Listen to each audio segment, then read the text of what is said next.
H. Hello everyone, wish you happy in learning English. Today, let's review relative pronouns, who, whom, which, and that. Who refers to people. Which refers to specific animals or things. That refers to animals, things, or people as a class. The object form of who is whom. Which and that both have the same form whether subject or object. Example. The journal which is on the table is old. The Native Americans that lived here were called Zaraguns. These are the colors that we like.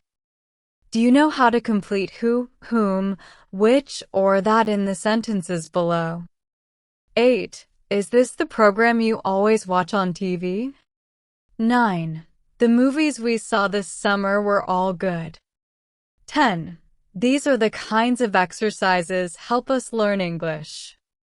11. The lamp you broke is my brother's.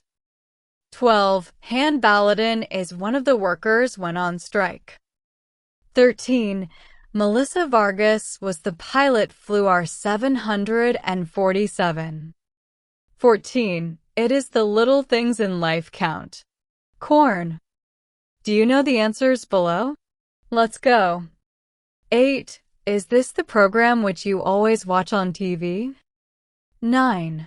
The movies that we saw this summer were all good. 10. These are the kinds of exercises which help us learn English. 11. The lamp that you broke is my brother's. 12. Han Baladin is one of the workers who went on strike. 13. Melissa Vargas was the pilot who flew our 747. 14. It is the little things in life that count. Happy and fun in English.